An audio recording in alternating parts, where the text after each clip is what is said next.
Donnie and Dolly. The team is supported by ableauctions.ca. Closing your business? We can help.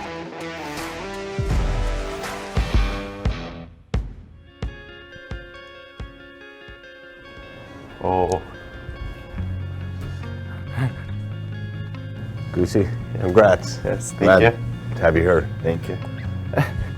This side. Yes. Wow. Beautiful. We agreed to everything, right? Yeah. We'll get the golden pen, the same pen as you signed your first contract with. Yeah.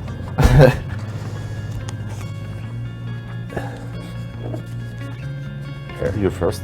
Oh, Spaziba. Yeah.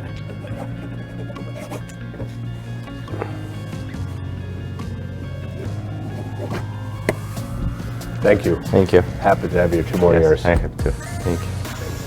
I gotta borrow some of the hair and put it on there. I can.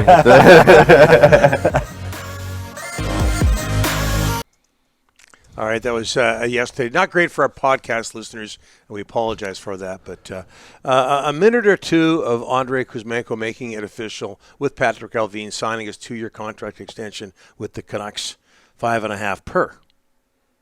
He is such a bubbly, enthusiastic, passionate, everything. Did you ever seen him not, since he got to Vancouver, have you ever seen him not smile? Well, this is my take on the whole situation, and we're going to get to Thomas in a second. Brought to you by the Whistler Golf Club. All of our guests today brought to you by the Whistler Golf Club. Is that as much as a lot of people, including myself, question the signing? You know, you want to rebuild. What are they doing? What about cap room? All of that. All that. It's like trying to get mad at your dog. Yeah. Right? Can't do it. And I don't mean to compare Andrei Kuzmenko to a dog, but you just can't because he's too likable. He's too cute. That's it. So there's that. All right, let's bring in Thomas Drance from The Athletic. Thomas, thanks for doing this, sir. How are you? Well, I can get mad at anything, boys. You've got the right guy on the show. Go for it. Do it. Go for it. Kuzmenko, extension. No, what do you think? No, I mean, it's fine. It's fine. He's fun. He's good. Contract's fair. Relatively low risk. It just makes no sense for this team. Right? It makes no sense for them. And, you know, it's complicated. Like, it's hard to explain this to people, but the moves that this club makes to try and be competitive now are only going to extend the pain of what we're doing here. The path is so narrow for this team to get better quickly.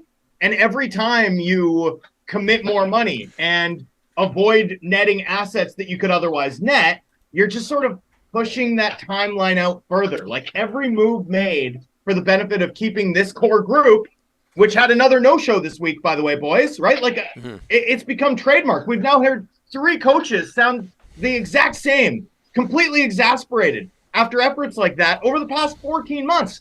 And every move done for the benefit of this core group just extends how long it's going to take for this team to be meaningfully good, right? Not even like playoff good, but like meaningfully good to take us on a journey that might matter in this market. And that's just frustrating. You know, it's especially frustrating, gentlemen, because it feels like this organization can't at any point commit to doing the work that it's really going to take. You know, it's like they think it should be easy. Like they think they can defy the gravity of the NHL system and do it in a way unlike what anyone else has done. Like there's a complete unwillingness to embrace the need for pain for this organization, the need to look at a really good player and say, unfortunately, the time's not right for us with that really good player. And in the process of avoiding those difficult decisions, this club has still created a decade of incredible pain. They just haven't got the value from it. And that's a product of this type of thinking. And that's the issue. Everyone likes the player. No one has problems with the contract. It's just that it's consistent with the same type of thinking that has led us here. I just don't understand how anyone could have any more appetite for this. Okay, Thomas, let's we've talked about Kuzmenko. Let's move on to Bo Horvat. What's going to happen now? Obviously, it would take a Hail Mary. He's going to sit tonight. Yeah, he's going to sit tonight, according to Ryan. But anyways, look, it would take a Hail Mary or a miracle to get him done now. So look ahead to us for Bo. What are you looking for in a return? Well, look, I mean, they should be after raw, uncut futures for Bo Horvat, but we know that they want players. And of course they want players. I mean, here's part of the Kuzmenko signing. Like, the logic of the Kuzmenko signing requires a lot, right? And this is sort of one of the issues that I have with it. Even if your logic is, we want to be a playoff team next year, does it make sense to extend Kuzmenko and lose Bo Horvat, given that Horvat plays the premium position, given that Horvat's the superior two-way piece, given that Horvat is your leading goal scorer, right? I mean, is this team better having lost Bo Horvat? I mean, Bo Horvat's on an unholy tear. He's been an elite level contributor for this team this season, and they're still what? Competing, like, they're competing with the bottom teams in the league. You know, how are you better if you lose Bo Horvat? Obviously, they're going to try and get pieces back, given their stated timeline, given the fact that they're intent on being competitive in the near future. And I think that's going to be really tough to do. It's going to be really tough to get full value for Bo Horvat, particularly if the organization is intent on getting win now pieces, guys with money, guys who in that 25 to 27-year-old range who can help this team next season. You know, it's unfortunate. And it's unfortunate, I think, that they've gone down this road with a guy who's done as much as this organization could have ever asked. We all heard Rick Tocchet earlier this week talk about Bo's presentation to him. While I'm here, I'm your guy. You know, he's an impressive person. He's an impressive player. This team's not going to be better without him, and replacing him is going to be really difficult, which sort of, I think, shines a light, too, on the other sort of steps, the other moves that are going to have to be made if this club's going to be good over the remaining 2 years of Kuzmenko's deal. That's going to necessitate, you know, shopping in free agency for defensemen. I don't know if you guys have checked the list of upcoming UFA defensemen, but there's not a lot of great options, and they're going to be pricey on the open market. There's not many good centermen hitting the market in unrestricted free agency either. It's going to be really tough for this team to be better than they are this year without Bo Horvat. And so why would you care about bringing in pieces for next year? Like, look down the road. Look down the road. That's when we might have meaningful hockey again in this market. Well, I want you to look down the road for me and Patterson and his future. By the way, I want to get this out of the way. This notion, silly notion, that the Canucks signed Kuzmenko, and this is Canucks Twitter at its best. Just ugh. Anyways, they signed Kuzmenko to appease Patterson. That is That is 1,000,000% not true.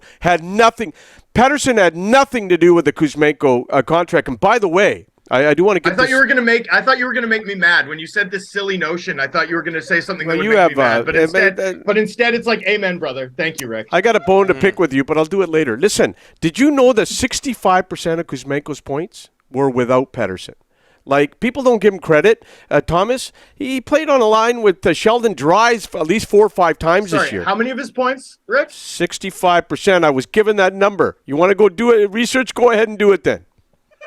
Rick. Guy's been on the ice for 6 even strength goals in 170 minutes without Patterson. And you're telling me 65% of his points that was a number. That was a number given to me. If you want maybe a number given you based on like points that Patterson didn't directly assist on. Just never mind. But the guy's been on the ice for 6 5 Who gave it to you? Who gave you that? Seriously. I can't divulge who gave it to me. I'll text you later who you can have. No chance. Go fight with that guy. But anyways, listen. Kuzmenko's contract had nothing to do with keeping Patterson happy. He wasn't even brought up in the last 14 days. It's just ridiculous how people make up crap. But anyways, Patterson's future, what are you thinking, Thomas? They can start talking to him July 1st. Well, first of all, if you've got a bone to pick with me, I've got $105 million worth of wing bones to pick with you the wake of the Canucks committing more money on the wings. Hey, what do I think about Patterson's future? I don't know.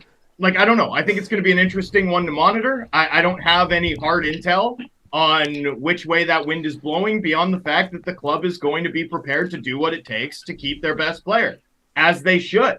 One of the reasons why I think this team is locked in, unfortunately, to taking a longer view or a longer road to success, taking the long way home, as Supertramp might put it, is that Patterson got bridged. Like Patterson got bridged, so they don't have cost certainty with a guy who's spent much of the season on pace for 100 points, and none of us will be surprised if he gets there. So he's been almost like honestly, he's been an MVP caliber player for this team. If this team was doing a lot better this season, I think he'd be on the fringes of that discussion. That's how good he's been. That's going to be a really complicated deal to do. The club would be wise to get that done as quickly as possible. It would certainly mean a lot in terms of allowing them to know, exactly how quickly they can be good again, right? The locking in cost certainty with Patterson would be enormous. Whether or not the clubs put themselves in a position to make that best pitch, considering everything that's gone on in this market, not just this season, but for the last 3-4 years, really since this team left the bubble. That's an open question. I think a lot of us are wondering and waiting to see how it turns out when CAA and the Canucks get down to brass tacks after this season.